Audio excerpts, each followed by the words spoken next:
Hello and welcome back to Leader Up, a podcast of Army Management Staff College. Leader Up is a professional conversation where we discuss a broad range of leadership and leader development topics with an emphasis on the Army civilian professional. I'm your host, David Howey. On today's episode of Leader Up audience out there, we have an absolutely fabulous guest. We have Dr. Raj Iyer, and Dr. Iyer is the Chief Information Officer of the United States Army. And we're going to talk today about digital transformation, Army digital transformation. So, Dr. Iyer, thank you so much for joining us today on Leader Up and giving us your time. Yeah, David, thank you for the opportunity as well, and I look forward to the conversation, and I hope your viewers and your audience enjoy this conversation. I'm sure that they will, sir, because we're going to talk about some really exciting things that your office has kind of spearheaded over the past couple of years, and I want to focus our audience on two publications that we're going to talk about today. And the first is the Army Digital Transformation Strategy, published in October 2021. And the second is the Army Digital Human Capital Strategy. And Dr. Iyer, I'd like to start with a quote that you made in one of those publications, and I'm going to read the quote and ask you just to explain a little bit more about why these things are important. And here's the quote: "Going digital is a mindset. It's a culture change. It's about how we can fundamentally change how we operate as an Army through transformative digital technologies, empowering our workforce, and re-engineering our rigid institutional processes to be more agile." And so I'd just like you to elaborate on that quote and just explain maybe some of the points in there that our audience and the rest of the Army needs to understand about digital transformation. Yeah, David, great question to start the conversation, and I'm really glad you asked it. I can tell you, when I first came on as a CIO, we were really struggling to identify what our priorities were going to be and how do we align them to Army priorities. And as we started digging into, the current challenges that we were facing as an Army when it came to IT, our networks, our data, we really had to put this in the context of where the Army was headed. And it was very clear that, in previous years, even before I had come on, the Army was already on a path to modernize. And it was then called, Waypoint 2028, and then getting to a fully multi-domain capable Army by 2035. And when we read every tenet, every principle of what multi-domain operations was, it was very clear that it was all fueled by data. And again, it was very clear that, as we moved away from fighting counterinsurgency to large-scale combat operations, potentially with a technologically sophisticated near-peer adversary, it was very clear that, our strategic deterrence was going to be established not through all of the best kinetic efforts and the weapon system platforms we had, but quite frankly, how well we were able to connect them, integrate them, and unify them to enable what we call decision dominance, which is really, for the commanders on the field, how well and how quickly are you able to make decisions in times of uncertainty at the speed of war, with potentially limited, in some cases, a lot of data, but to be able to come up with the right decision choices at the speed of war. And so that was the guiding objective for why we thought about how we needed to reimagine where and how the Army needed to modernize its IT. So when I did, having come from the private sector, when I looked at that problem statement and I tried to correlate that to what I saw in the private sector, to me this was about how so many startup companies and even big, larger, well-known established companies had adopted what was called digital transformation to essentially come up with brand new operating models for their businesses. And this is and some of the examples I can give you are Netflix, Airbnb, Uber, Lyft. I mean, you can go on. And these were all companies that completely disrupted the market with a whole new operating model where they leverage data in ways that their competitors and their industry typically had not. And I'll give you a really, really simple example. If you look at Uber, we were all used to flagging down, yellow checker cabs down the street every time we needed to get to point A and point B. But, it was only because of Uber that we realized, wait a minute, if we were able to create a whole new ecosystem of car drivers that are not the traditional taxi cab drivers, but anybody that owned a car, and you had, your regular consumers, and you put them together on a platform, on a digital platform where they could see each other in real time, and you're able to track and follow, where they're going, where they're coming from, the pricing, give you options for the types of cars you could select from, what it was going to be, for different times of the day in terms of costs, dynamic pricing based on traffic patterns and availability of cars. It wasn't until Uber that concept came about. And oh, by the way, all of that was fueled by access to real-time data and making that available to this new ecosystem of users, and the cloud being the the platform that enabled this tool to work.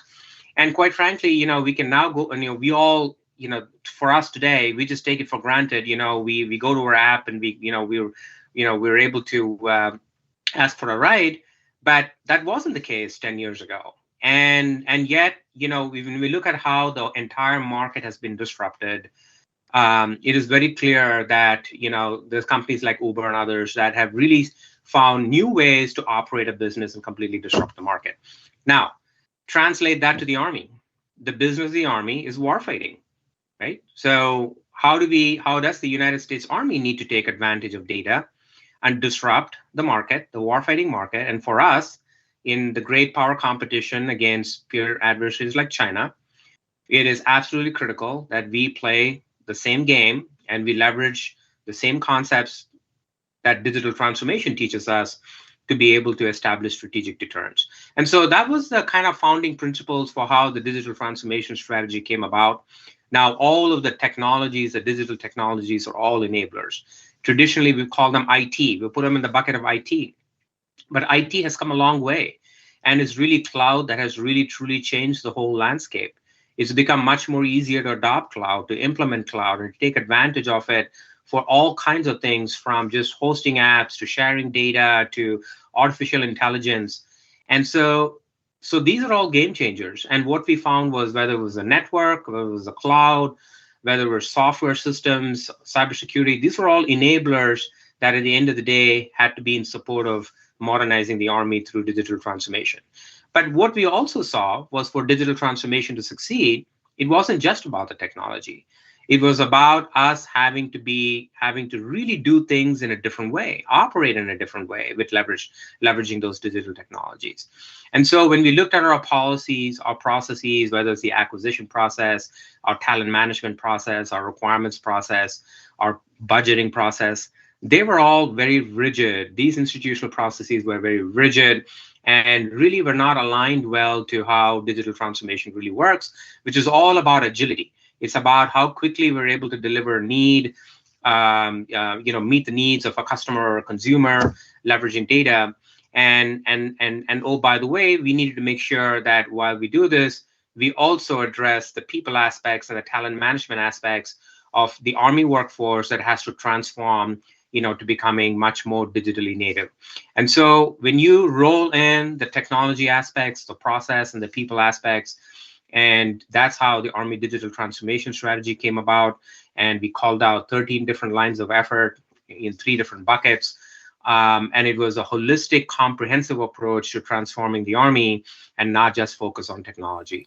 And in the Army digital transformation strategy, that publication, the 3 objectives, or the 3 buckets as you refer to them, modernization readiness, reform, and people and partnerships are those, if I have it right, those 3 buckets. And just why are those things important? And just elaborate a little bit on maybe some things that have happened over the past 2 years that help fill those buckets. Yeah. And by the way, the reason why these are the 3 buckets are because these are the Army's 3 priorities. And now we bucketed them a little differently. The Army has readiness, modernization, and people as the three priorities. And we actually made a conscious determination to actually bring readiness and modernization together, because when we looked at how quickly technology was changing, it was important for us to make sure that we had an approach where we're able to take advantage of and leverage digital technologies for current readiness as well as future readiness through modernization, both at the same time. And if we did not do that, we ran the risk of having essentially a dual speed operation where our current operations and current readiness was still based on legacy platforms, legacy systems, and legacy ways of doing things. And then when we looked at the Army of 2030, we would have all the futuristic platforms and new ways of doing things. But then at some point between now and the Army of 2030, we would have to make a rapid shift from one to the other. And we all know that for our size and complexity of the scale of the Army, that is very, very hard to do. So we wanted to make sure we had a good continuum between current readiness and future readiness. And so that was the reason why we combined readiness and modernization into one objective. Now, falling under this objective are all the things we just talked about: accelerating the adoption of cloud. And because why? Because cloud is absolutely critical to digital transformation. I can tell you no company today in the private sector, whether it's Uber or any one of these things we talked about, would even be able to operate their business without cloud. And yet, when we looked at multi-domain and we looked at, concepts like joint all-domain command and control, it's absolutely cloud that's now the unifier for data for us to operate globally at scale. And so how quickly are we able to accelerate cloud? How quickly are we able to, from a data perspective, get to a data-centric Army? And hopefully we can talk about this in a little second. How do we ensure that data is used for decision-making at echelon? And using that as a strategic asset. How do we make sure that any modernization effort that we do is looked at it from a cybersecurity lens, so that it is secure from the get-go? Because the greater our technology footprint, the more that we put in place from a technology perspective, it increases what's called the attack surface area from an adversary's perspective. They can now see us more, and they have more attack vectors that they could potentially use against us. And so doing this, from a cybersecurity perspective and looking at it and integrating it was going to be important. It was going to be about how we were going to change our approach to, building new software systems moving forward. Because again, we wanted it to be agile. It's got to be, where we're focusing on the data and leveraging the data of those applications, and then making sure that these can run well in the cloud. So every one of these things, efforts under readiness and modernization, were critical to making sure that we have the right tools and technologies in place. The second bucket around reform is all of the things that we had to do in terms of our institutional processes. And we focused on a couple, just to focus on, because we saw those as key linchpins in our success. One is the budgeting process, because as long as our budgeting process is not agile enough to be able to move at the pace of changing technology, and quite frankly, at the changing, at the speed of war, we were always in this, in this do loop where requirements were written many years ago, and it was budgeted several years ago, and now you finally got the funds, but guess what? Now you're implementing something that was probably scoped with a requirement 5 or 6 years ago. And that is certainly not how agile and digital technologies, are to be implemented. And so we wanted to make sure that we had a good hold of how we were doing our budgeting process. The second focus was on talent management, and we can talk about that as well. But it was important that we upskill our workforce to be able to take advantage of digital. And finally, the third bucket was on people and partnerships, which really, again, is focused on people and how we change the talent management process. And more importantly, from a partnerships perspective, making sure that we could reinvigorate some of our partnerships with our allies and partners around the world, because we know that our strength and our deterrence comes when we work closely with our partners. And so how do we, even as the United States Army modernizes through digital transformation, how do we make sure that we don't get we don't get too far ahead of our allies and partners? How do we make sure we bring them in with us, and how do we share lessons learned with them so they can also engage on this transformation efforts themselves? So again, these were all the key aspects of the holistic approach to digital transformation, and we established the right vision through the strategy. It was very clear upfront that we wanted to make sure that this was executable on a 2-year plan. We wanted to make sure that these were not incremental changes, but big transformative changes. Many of them are big rocks and things that the Army has not been able to solve for a long, long time. But yet, if we didn't solve them, we really would not be able to make the progress that we needed to. And that idea of, I just wanted to go back a little bit to talent management. That's no more complicated than just the idea that what made someone a successful IT specialist, soldier or civilian 10, 15 years ago, those skills may be completely gone. And there are new skills that a person has to learn. And so we have to figure out ways to keep up with current industry requirements to make sure that we can leverage the things that we need to leverage. And I wanted to go back to something that you talked about earlier, and it's data. And in the Army Digital Transformation Strategy, Secretary Wormuth talks about that, and the statement is focusing the Army to be more data-centric. And what does that mean, to be more data-centric, and how well is the Army moving in that direction? Yeah. So again, as I noted, for the Army to be successful in multi-domain, it is all about the data. And so this is not just on the warfighting end. This is on the institution side, the generating force, the operating force. Everybody has to be able to use data at scale for decision making. And so I can give you a few examples here. On the warfighting side, as I noted earlier, this is about how our commanders are able to leverage data for decision making at the tactical edge, whether they're sitting at a division level or corps level, or even down to an individual squad platoon level, individual soldier level. The emphasis has been situational awareness, situation understanding, and then that is all fueled by data. And so the more data you're able to make available to decision makers, now it can be fact-based decisions. And I can tell you, over the years, the Army has turned what should have really been a science to be, to an art in terms of decision making, and that was because we never had all the data we ever needed to be able to do fact-based decisions.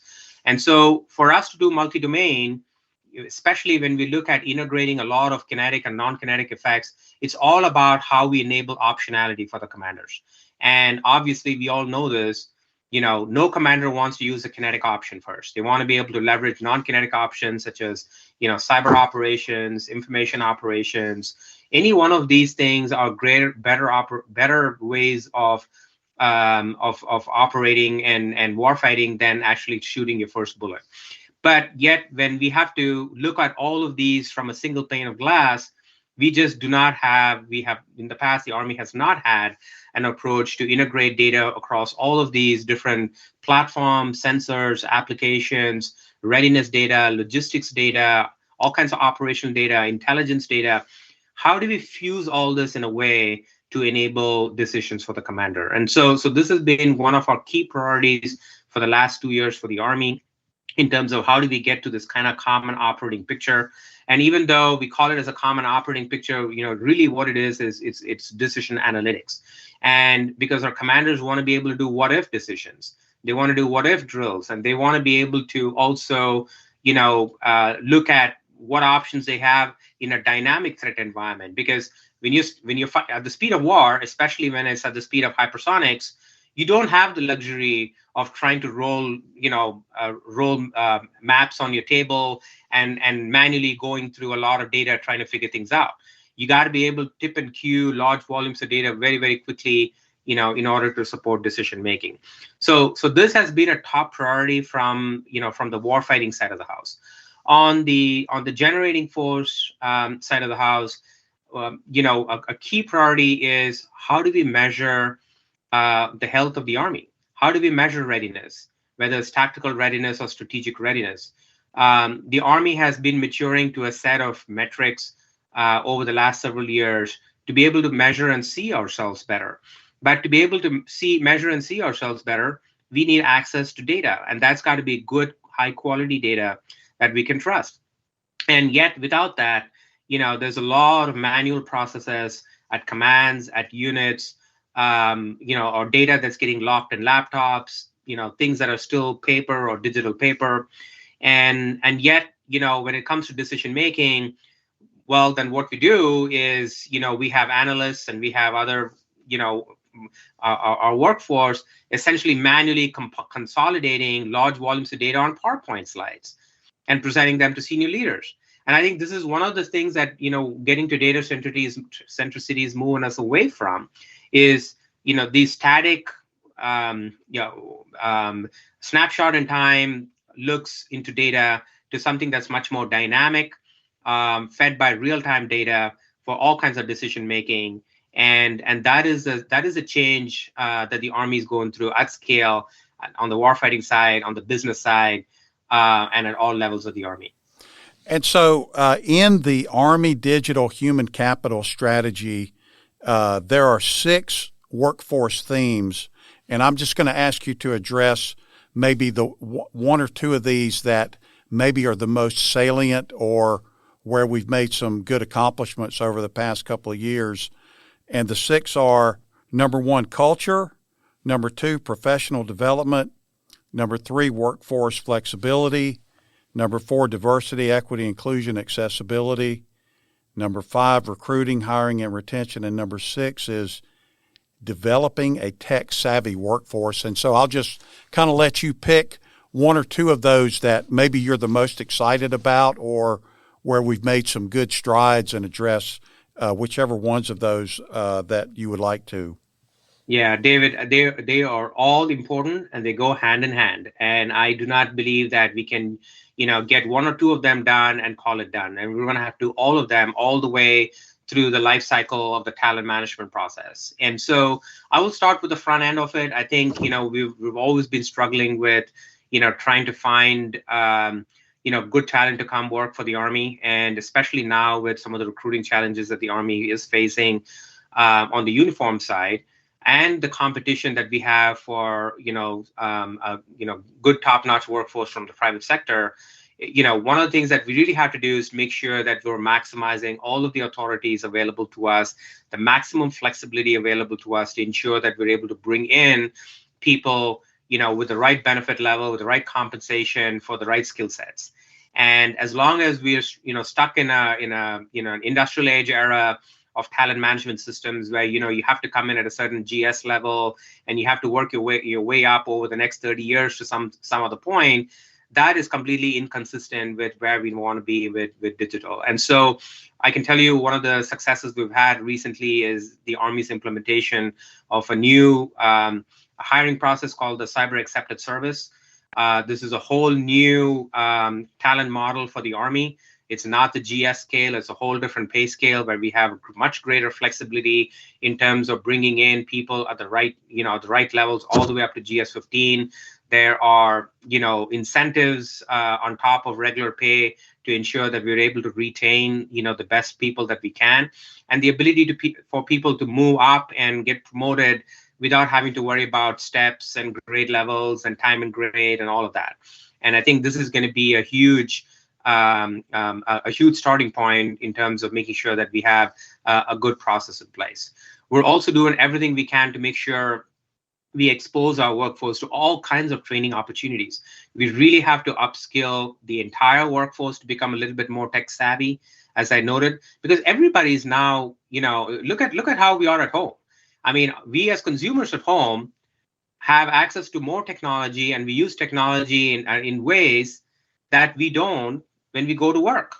And that's because, we have this artificial divide about access to technology and how much we are enabling those technologies in the hands of the regular office worker. And if we do that well, my expectation is, my hope is that, we will get our workforce to innovate and find new great ways of doing things. But without that, they're still stuck in industrial age processes. And so a huge effort to really get our workforce exposed to new certification, new training, we brought on a number of learning management platforms such as Udacity and Udemy and others, where Skills Bridge, like all of these, are now available to our soldiers and civilians at no cost, where they can upskill themselves. We're also looking at opportunities where we can bring, take our best people and then put them in industry for a couple of years, where they can gain industry experience and then come back to the Army. And so these kinds of rotational opportunities are absolutely critical. It's also important that, when they do come into the Army, that, we give them good, exciting work to do. If we're gonna, bring the best technical and software engineers into the Army, we want them to do software engineering. So we've had some good initial success with some of our initiatives, like the Army Software Factory that we established as part of Army Futures Command in Austin, where we're bringing in soldiers and we're teaching them how to code. And at some point, these soldiers will now go back to the Army and then become agents of change, and then help build a bigger, broader workforce of technical experts. But whether it's the software factory or the AI training that we conduct with Carnegie Mellon, there's plenty of opportunities in the Army now for people to take advantage of them. And when they do that, when they do get trained, we want to make sure that we give them jobs where they're actually taking advantage of these skills and continuing to build them. And then we continue to motivate them to stay in the Army, and we give them more harder, challenging problems to work with, because the last thing you want to do is not force them to go into a managerial track if they need to be promoted. We are now making headway in getting people into non-supervisory technical GS-15 levels, where they can stay technical experts and be the best they can be without having to be supervisors. So I think across the board, there's still a lot of work to be done in this area, but I think we have started to scratch the surface here, and the digital human capital strategy establishes our plan to work the remaining issues.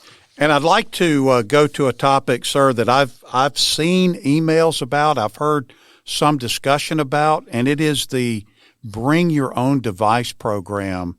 And I just would like to ask you to explain what that is and what that will do for the Army, and how close is that to becoming a reality for the broad United States Army?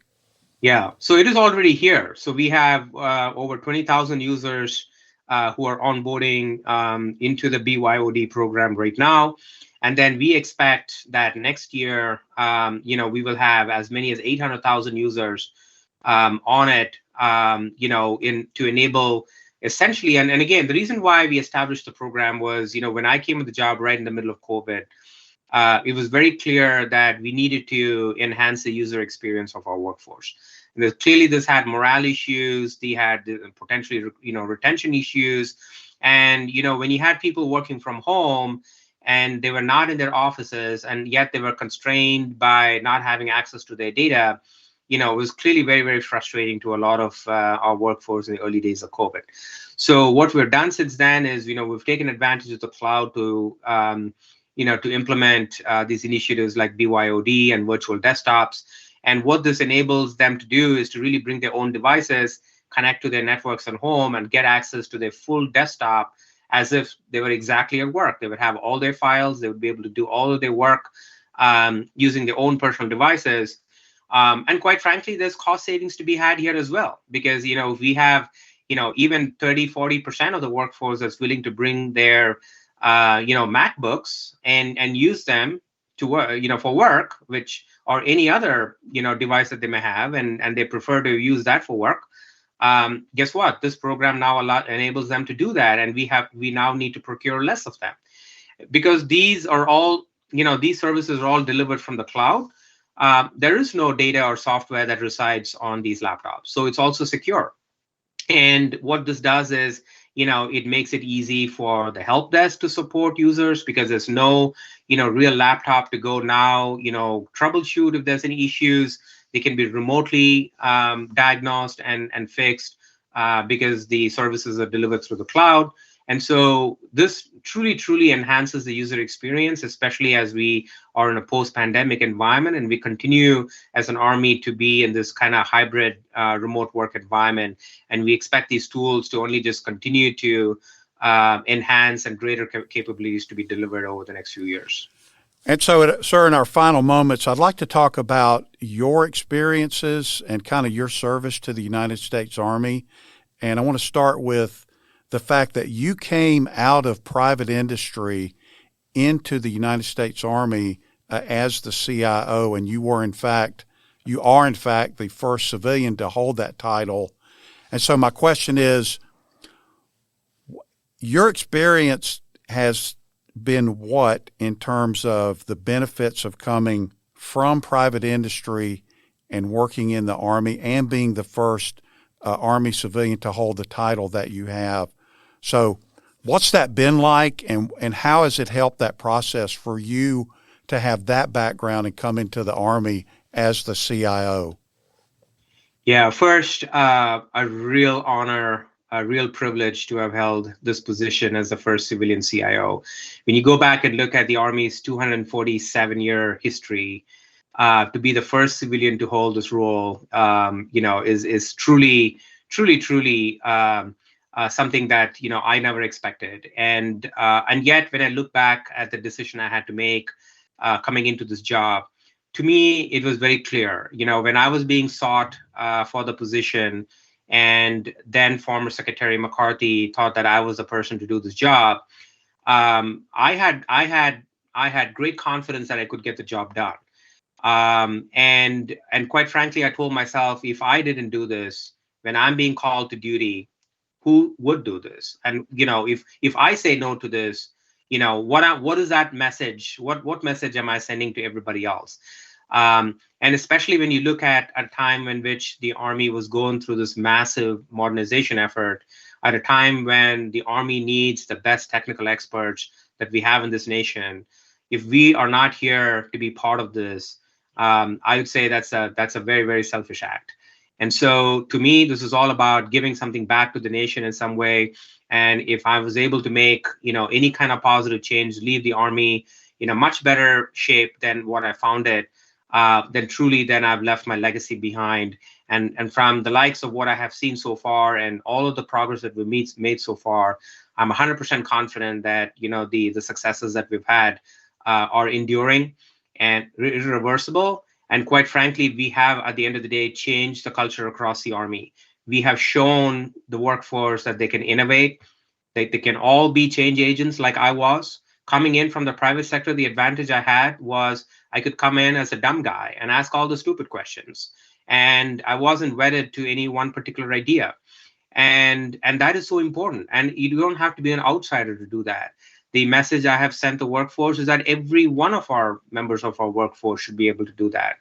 And because right now, the future, as we transform the Army and as we, move to the digital workforce of the future, the skills that are going to be absolutely critical are things like problem solving, critical thinking, analytical skill sets, innovation, how to take new technologies and how do you solve problems.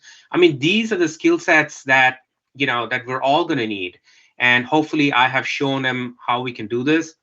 And hopefully I've been a role model for the workforce to emulate. And truly, as I noted, proud of the accomplishments, but a tremendous honor to have held the position. And so, Dr. Raj Iyer, the Army's Chief Information Officer, I want to thank you, number one, for your service to the United States Army, and number two, for giving up your time today to talk to our Leader Up audience. Thank you so much for joining us today. Thank you so much, David, for the opportunity. My pleasure indeed.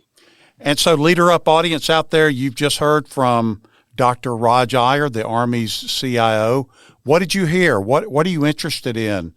How is your digital intelligence? Are you able to use data the way that's helpful and supportive for your organization? And give that some thoughts.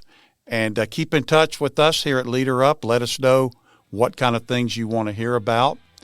And join us again for another edition of Leader Up. As always, if you have any questions or feedback or would like to learn more about our podcast, please check the description for our email and for our website. Thanks for listening.